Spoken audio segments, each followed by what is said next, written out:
Yo, let me sit up real quick, man, because I am slouching. That is not comfortable at all.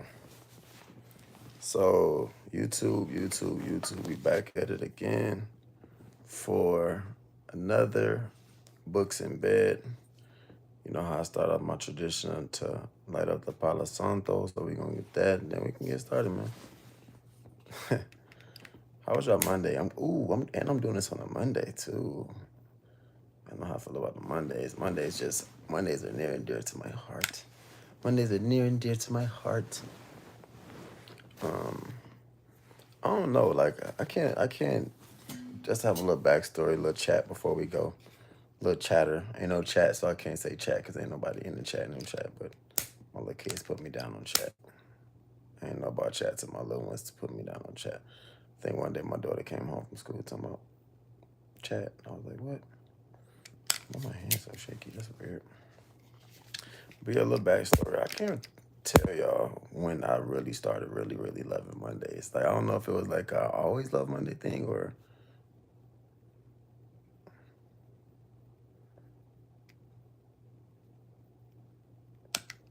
I think I've always been just a lover of work in general and like how work relates to your overall goal to where you want to get in life. So maybe I've just been like a just always been a hit the ground running, pedal to the metal, ambitious man or person because I wasn't always a man. Once upon a time, I was a little boy. Um, for real. But I think I got more into the Monday energy and it solidified it for me when I got more to like the M through F 9 to 5 mentality, or should I say lifestyle, and work schedule really, as far as like working for someone else's system, you know. So I work for someone else's system, and then I work for my own system, and I will work for somebody else's system until my system is enough for me to not have to trade time for money in general, or even enough for me to, if I trade time for money, it's for my system, and then eventually not to trade time for money. But yeah, definitely always had that Monday vibe. So I hope people enjoyed the weekend. I hope people felt inspired. It's the first Monday of Q4. A week ago, it was the first day of Q4. So we going into October. We're going into the fall season, holidays. I hope everyone has a great end of the year, great Q4. But at the same time, I also hope that people do not become distracted by the holidays and become distracted by the um, cold weather and the cozy weather. That was the word I was looking for when I got caught. When I was like, I was thinking for cold. I was thinking for cozy weather and not cold weather. But even though the weather will be cold and the cold weather makes you cozy, had that. But but yeah, definitely hope y'all don't get distracted by that cold weather, man. That cozy weather.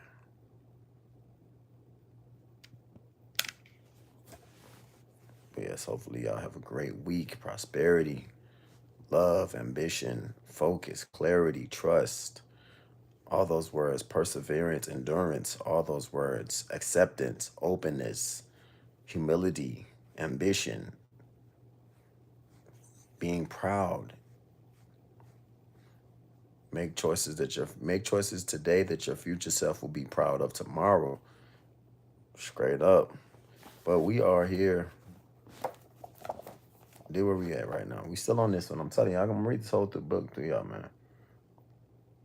And I'm like, I don't use this word a lot. I used to tell my ex, man, back. She's like, get excited. She's like, get excited. I'm like, the reason why I don't get excited is because you can't get that's something that you already are. You know, if you're grateful, it's like get grateful. I'm already grateful. Like if you have a exact pair of shoes, you can't get those shoes again. You can get another pair, but you won't ever be able to go get that exact same shoe the same way you did before. So like if I'm already excited, I don't have to get excited. So I stay excited, so I never have to get excited.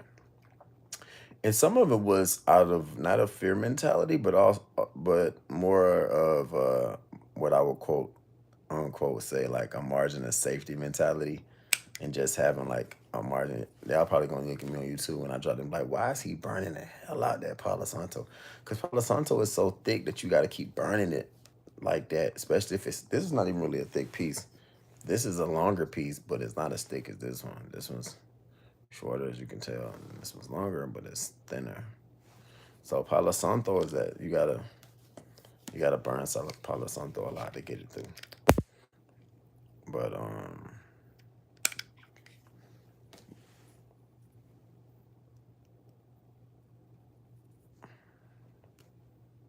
I'm bad, y'all. But yeah, like for real, like you really, really, really, really have to really be able to be in the mentality, man. Like I think that's what got me into that mentality for sure. Like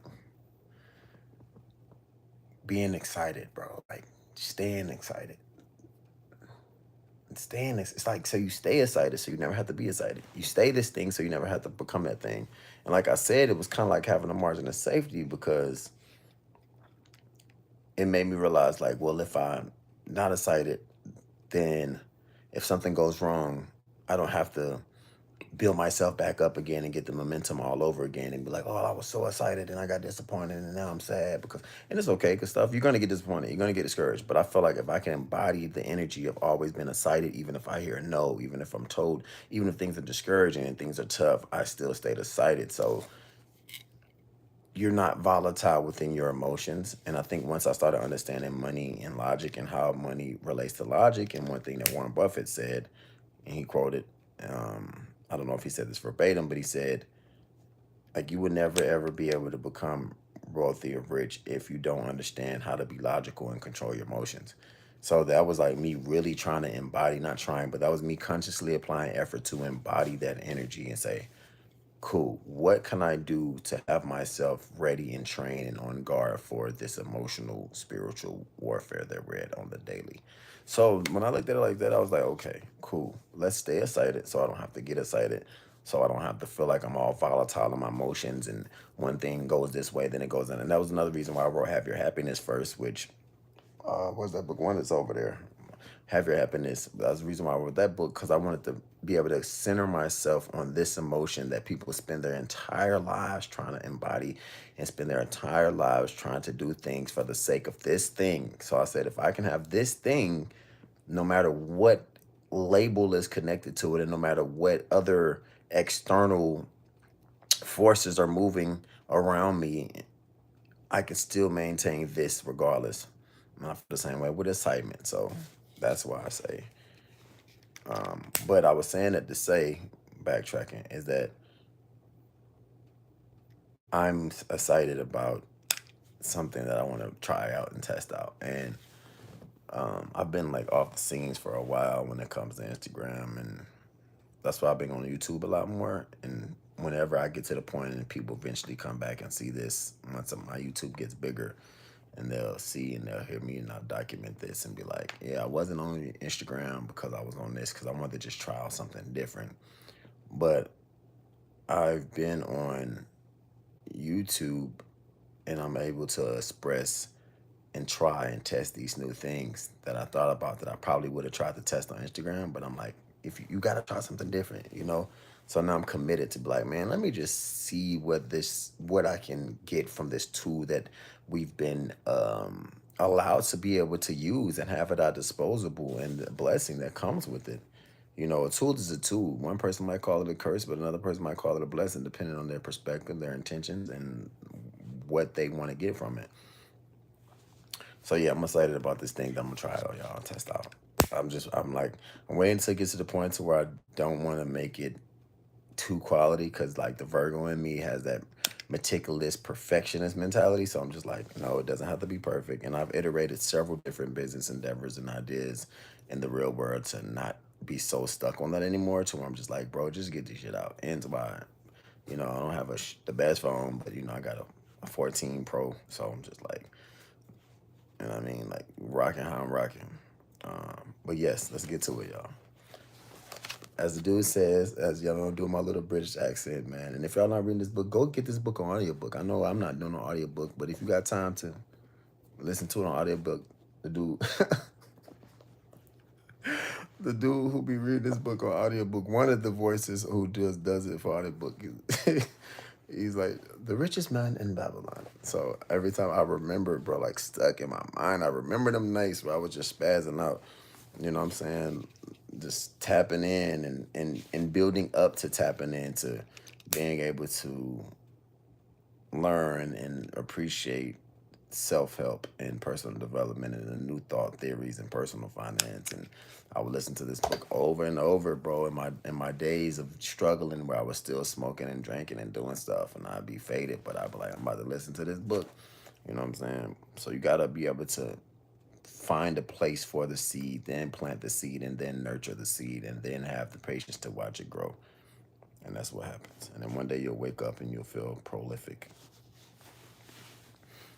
All right, so here we go. I'm just embodying myself in this Palo Santo. So chapter 4. Where were we at? We were here. The 5 laws of gold. Meet the goddess of good luck. We are at number 4, which is 1, 2, 3, 4. The goddess of good luck. Let's do it. Open up right to the page. Meet the goddess of good luck. If a man be lucky, there is no foretelling the possible extent of his good fortune. Pitch him into the Euphrates, and like as not, he will swim out with the pearl in his hand. Babylonian proverb. The desire to be lucky is universal. It was just as strong in the breast of men 4,000 years ago in ancient Babylon as it is in the hearts of men today. We all hope to be favored by the whimsical goddess of good luck. Is there some way we can meet her and attract not only her favorable attention, but her generous favors? Is there a way to attract good luck? This is just what the men of ancient Babylon wished to know. It is exactly what they decided to find out. They were shrewd men and keen thinkers. That explains why their city became the richest and most powerful city of their time. In that distinct past, they had no schools or colleges. Nevertheless, they had a center of learning, and a very practical one it was. Among the tower buildings in Babylon was one that ranked in the importance with the palace of the king, the hanging gardens, and the temples of the gods. You will find scant mention of it in the history books, more likely no mention at all. Yet it has exerted a powerful influence upon the thought of that time. This building was the temple of learning where the wisdom of the past was expounded by voluntary teachers and where subjects of popular interest were discussed in open forums.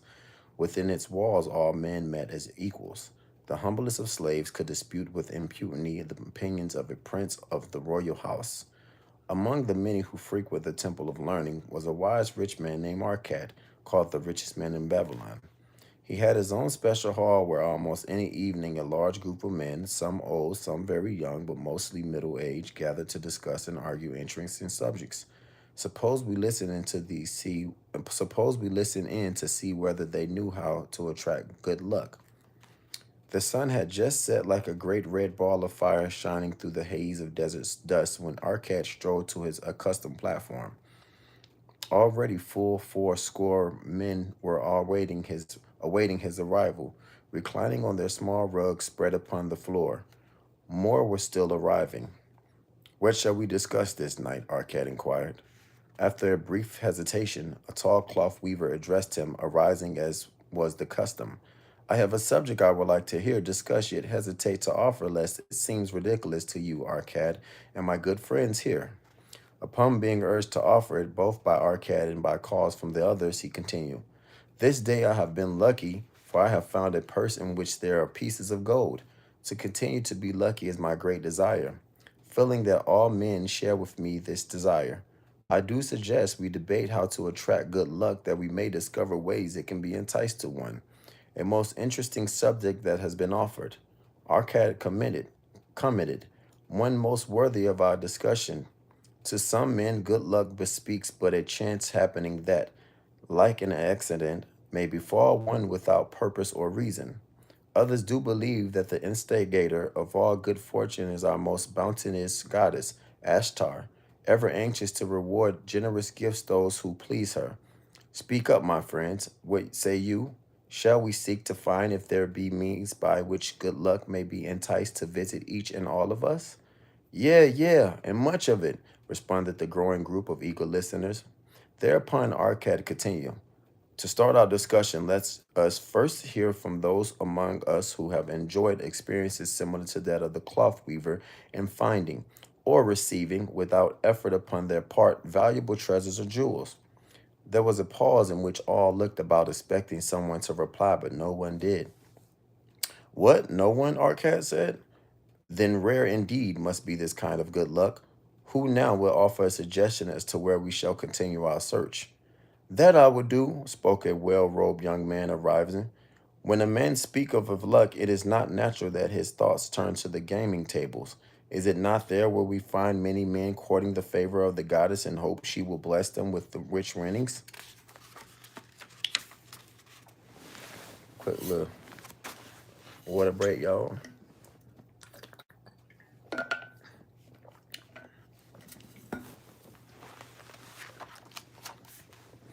As he resumed his seat, a voice called, "Do not stop. Continue thy story. Tell us, didst thou find favor with the goddess at the gambling tables? At the gaming tables? Did she turn the cubes with red side up so thou filled thy purse at the dealer's expense, or did she permit the blue sides to come up so the dealer raked in thy hard-earned pieces of silver?"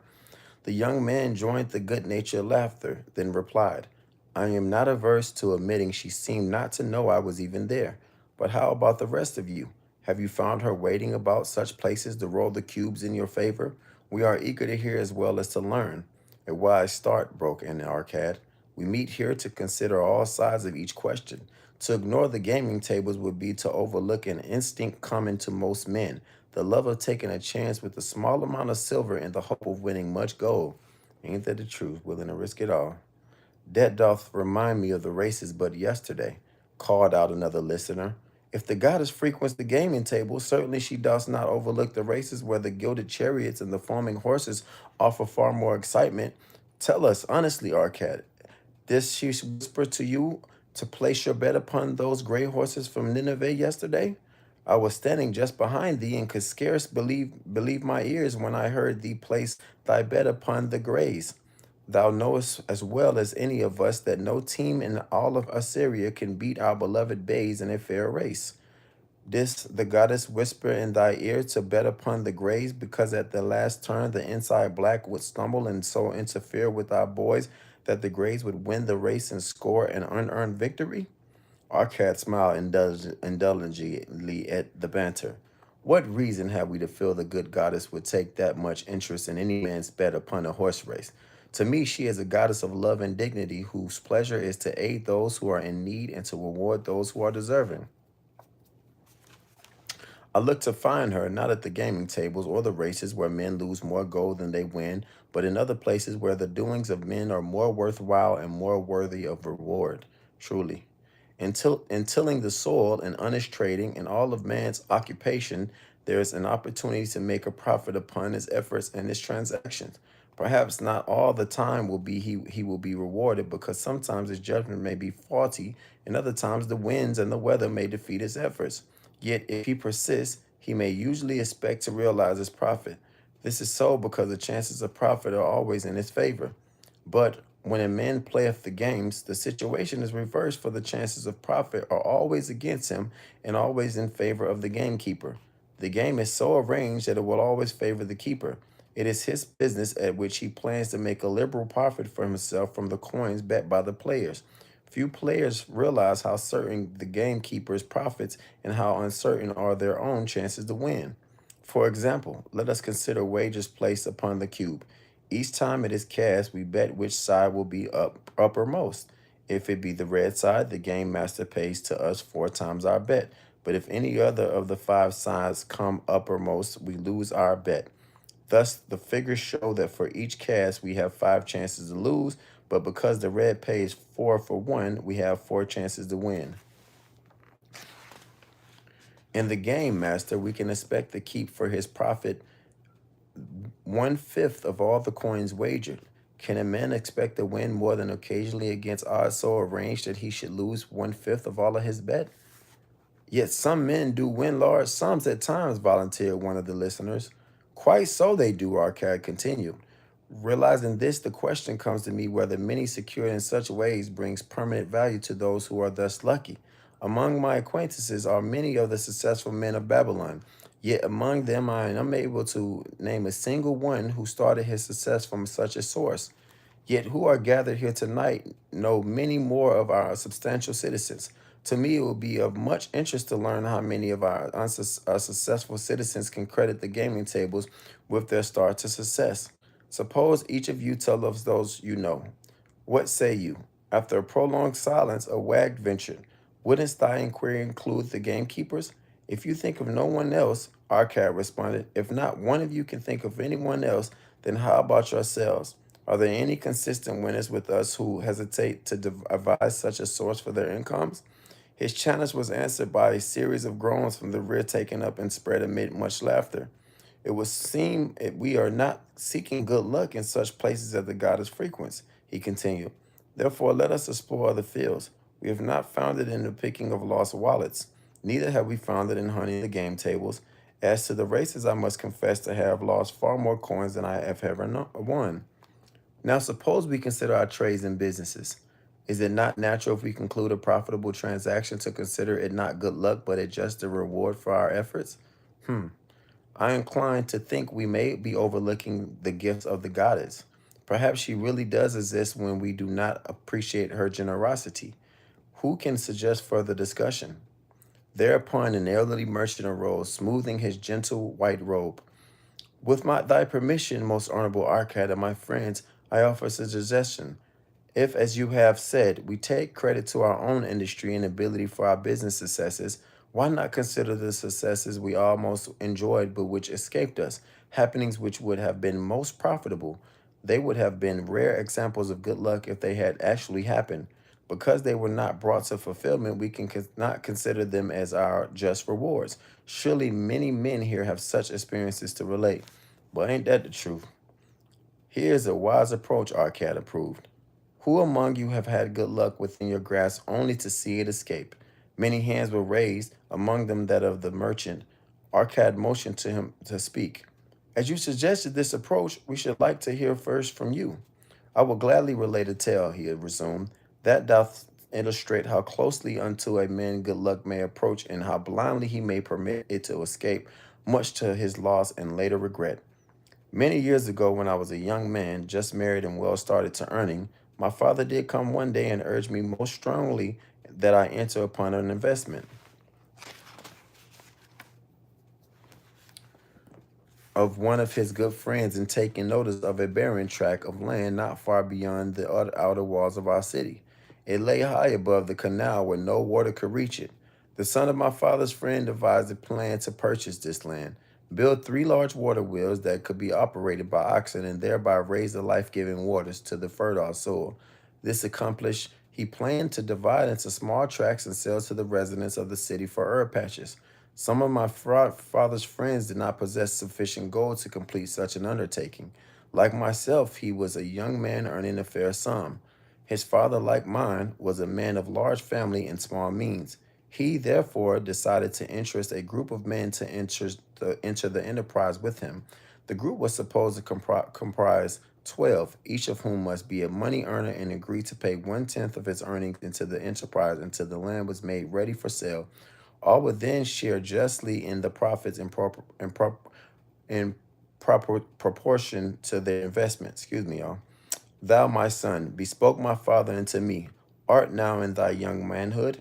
It is my deep desire that thou begin the building of a valuable estate for thyself, that thou mayest become respected among men. I desire to see thou profit from a knowledge of the thoughtless mistakes of thy father. This do I most ardently desire, my father, I replied. Then this do I advise. Do what I should have done at thy age. From thy earnings, keep out 1/10 to put into favorable investments. With this 1/10 of thy earnings and what it will also earn, thou canst not, before thou art my age, accumulate for thyself a valuable estate. Thy words are words of wisdom, my father. Greatly I desire riches, yet there are many uses to which my earnings are called. Therefore do I hesitate to do as thou advise. I am young, there is plenty of time. So I thought at thy age, yet behold, many years have passed, and I have not yet made the beginning. We live in a different age, my father. I shall avoid thy mistakes. Opportunity stands before thee, my son. It is offering a chance that may lead to wealth. I beg of thee, do not delay. Go upon the morrow to the son of my friend and bargain with him to pay 10% of thy earnings into this investment. Go promptly upon the morrow. Opportunity waits for no man. Today it is here, soon it is gone. Mm-mm-mm. I gotta take a sip on that one, boy. He said, opportunity waits for no man. Today it is here, and soon it will be gone. Well, ain't that the truth? Ain't that's the truth, but that's why I really be spazzing out, to be honest, y'all. You know, that's why I really be thinking about life and like how time passes, and you just like, okay, this is gonna happen if I do this. If it doesn't happen, this like you think you go through so many emotions in your head, and you do all of this, and you don't do nothing. You physically don't move your body to move no actions to move towards it, and it's like, okay, it's cool because I believe, and I'm a firm believer that the game is not as hard when the practice is hard. So a lot of people are in the game of life and they'll realize that majority of the game is just a practice. And then you're in a game when you're playing, but because you practice so hard in the game, you don't play as hard and you realize that it's not as hard as you made it be. Or maybe not as hard as you should have made it because you should have worked hard prior to that thing becoming into your life, if it even comes based off of the work that you put in. In spite of the advice of my father, I did hesitate. There were beautiful new robes just brought by the tradesmen from the east, robes of such richness and beauty, my good wife and I felt we must each possess one. Dang, I already blew the bread. Should I agree to pay 1/10 of my earnings into the enterprise? We must deprive ourselves of these and other pleasures we dearly desired. I delayed making this decision until it was too late, much to my subsequent regret. The enterprise did prove to be more profitable than any man had prophesied. This is my tale, showing how I did permit good luck to escape. In this tale, we see how good luck waits to come to that man who accepts opportunity. Commented a swarthy man of the desert. To the building of an estate, there must always be the beginning. To start may be a few pieces of gold or silver which a man diverts from his earnings to his first investment. I myself am the owner of many herds. The start of my herds I did begin when I was a mere boy and did purchase with one piece of silver a young calf. This, being the beginning of my wealth, was of great importance to me. To take his first start to building an estate is good luck as can come to any man. With all men, that first step which changes them from men who earn from their own labor to men who draw dividends from the earnings of their gold is important. Some fortunately take it when young and thereby outstrip in financial success those who do take it later, or those who unfortunate men like the father of this merchant who never take it. Had our friend the merchant taken this step in his early manhood, when this opportunity came to him, this day he would be blessed with much more of this world's goods. Should the good luck of our friend the cloth weaver cause him to take such a step at this time, it will indeed be but the beginning of much greater good fortune. Thank you. I like to speak also. A stranger from another country arose. I am a Syrian. Not so well do I speak your tongue. I wish to call this friend the merchant a name. Maybe you think it not polite, this name, yet I wish to call him that. But alas, I not know your word for it. If I do call it in Syrian, you will not understand. Therefore, please, some good gentleman, tell me that right name you call men who puts off doing those things that mighty good for him. Procrastinator, called the voice. That's him, shouted the Syrian, waving his hands excitedly. Dang, buddy fried his ass, said procrastinator. Golly.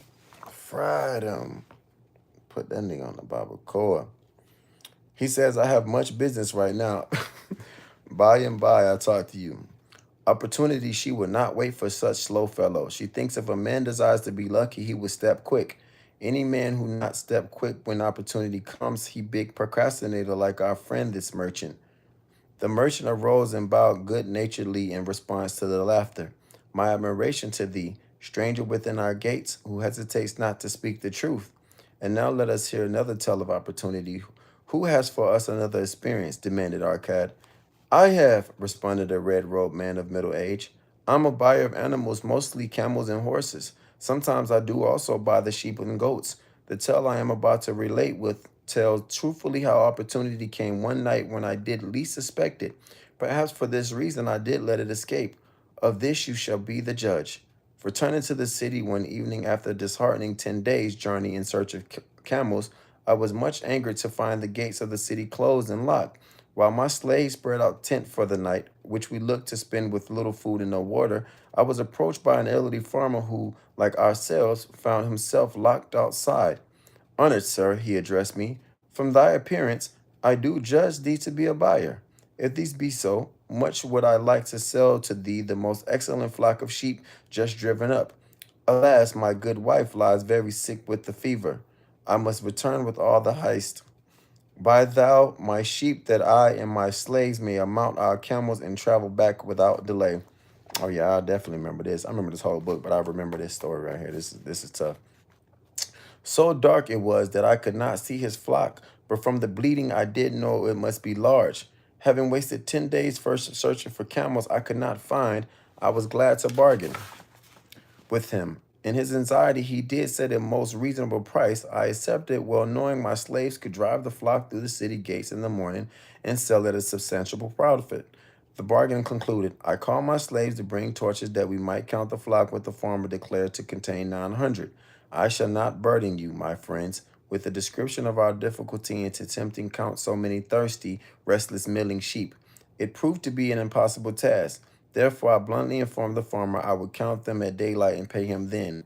Please, most honorable sir, he pleaded, pay me but two-thirds of the price tonight that I may be on my way. I will leave my most intelligent and educated slave to assist make the count in the morning. He is trustworthy, and to him thou cannot pay the balance. But I was stubborn and refused to make a payment that night. Next morning, before I woke, the city gates opened and four buyers rushed out in the search of flocks. They were most eager and willing to pay high prices because the city was threatened with siege and food was not plentiful. Nearly 3 times the price at which he had offered the flock to me did the old farmer receive for it. Dang. Thus was rare good luck allowed to escape. Mm-mm-mm. Just because he didn't want to wait, boy. Here's a tale most unusual, commented Arcad. What wisdom thou it suggests? The wisdom of making a payment immediately when we are convinced our bargain is wise, suggested the venerable saddle maker.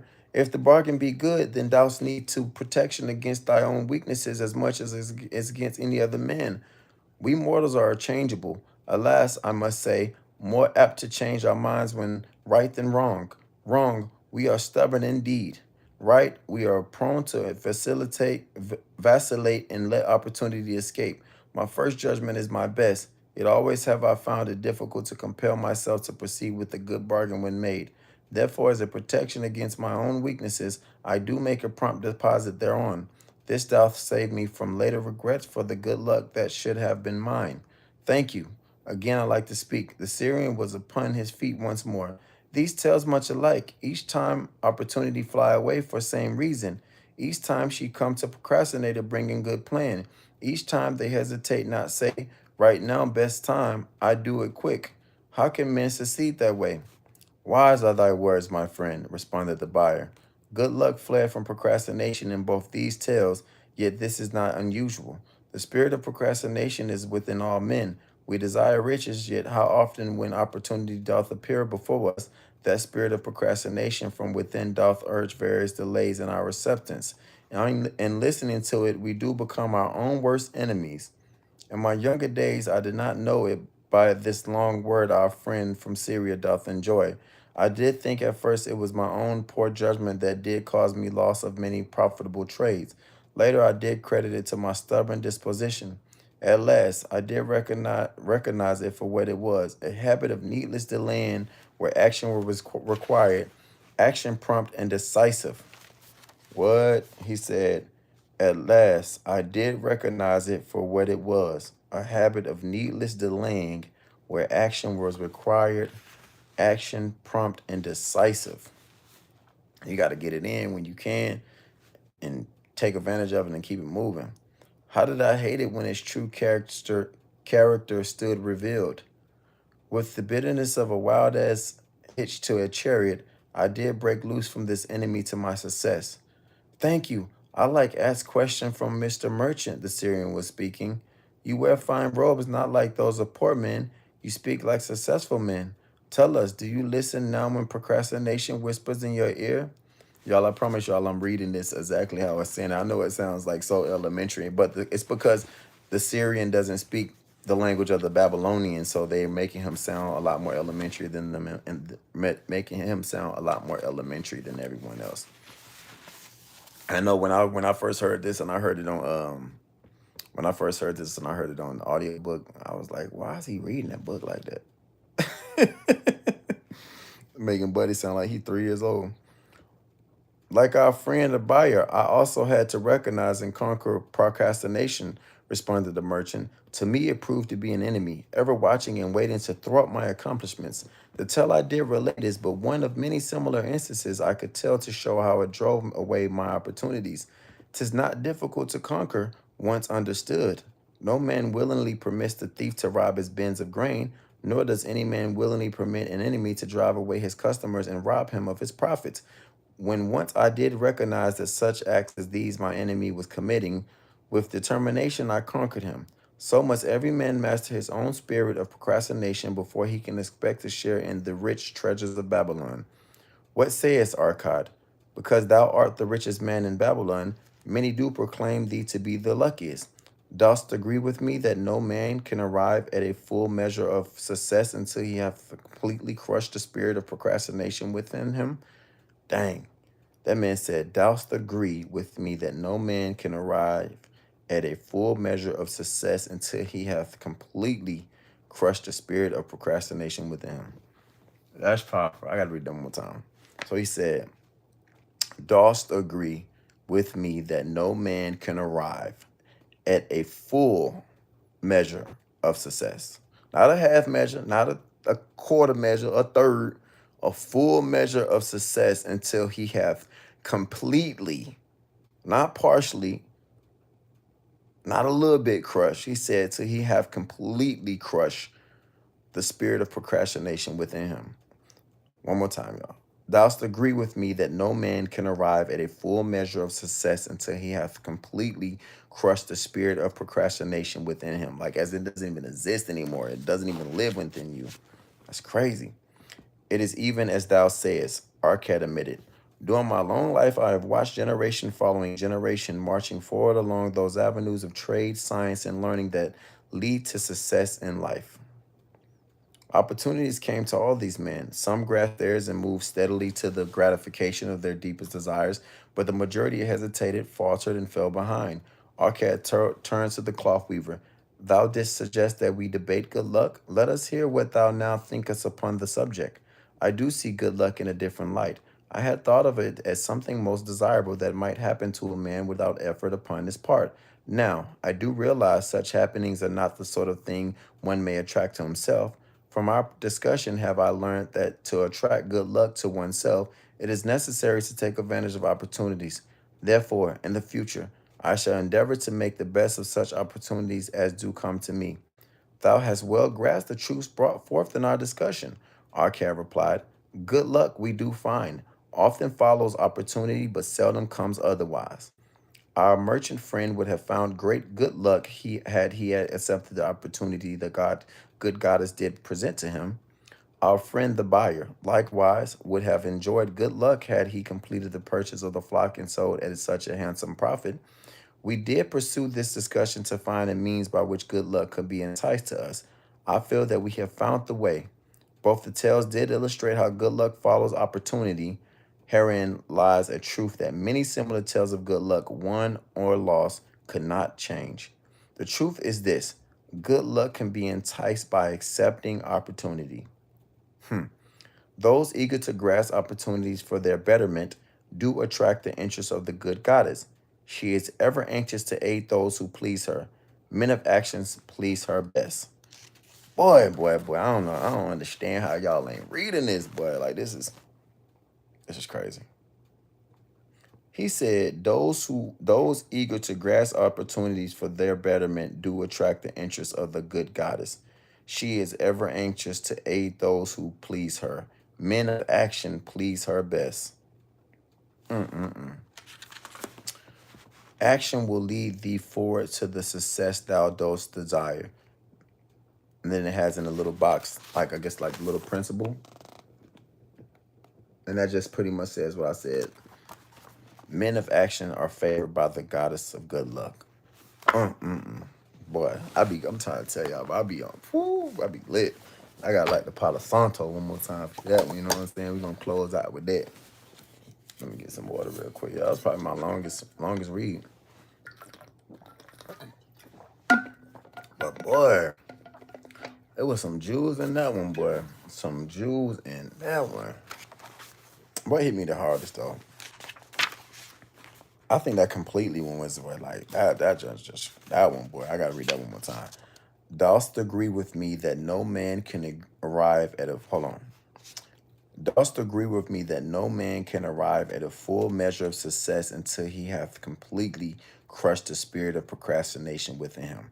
The main words that change this sentence and stick out the most is full in full measure, completely and completely crushed. Dost agree with me that no man can arrive at a full measure of success until he hath completely crushed the spirit of procrastination within him. So yeah, man, we gonna do chapter 5 next, y'all. Let me sit up a little bit, looking slump. We gonna do chapter 5 next. Yeah, Richest Man in Babylon. Tap in, tap in, tap in, y'all. Go tap in with this one. This is a good one. Tap in with this one, y'all. Yeah. What y'all think, man? Hopefully I can get these up.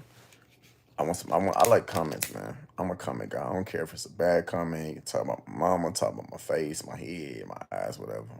I don't care. At this point, I'm like, because at the end of the day, y'all hear it in the See This Planet. Whether you listening, it's okay. You hear it. I just want people to hear it. But yes, y'all. Thank y'all for tapping in again, for reading it. Like I said, from 1 view to 100 views to 100 views to 1,000 views to 100,000 to 1,000,000 views. Every single view counts to me, bro. Every single person matters. And I pray to always think like that.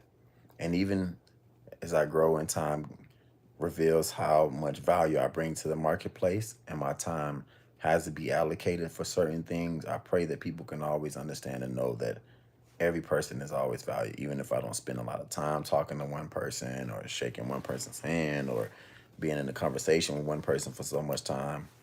But just know that every person is valued to me. We all matter, man. We all matters. Matters, it may say, the people who had slaves mattered. Adolf Hitler mattered. Stalin mattered.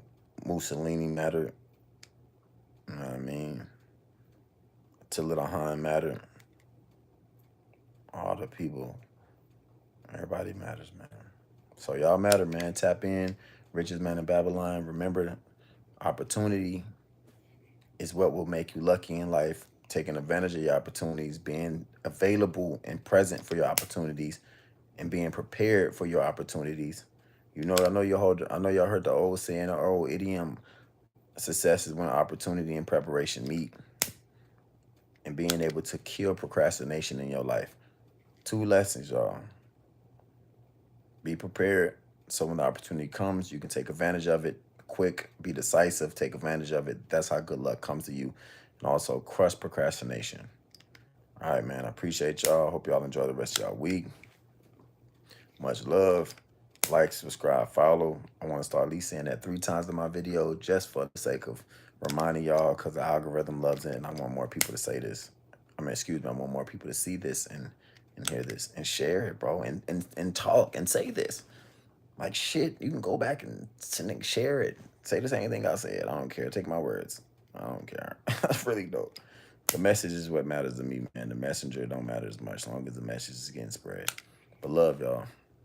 Remember to stay well, be conscious, and write your world into existence.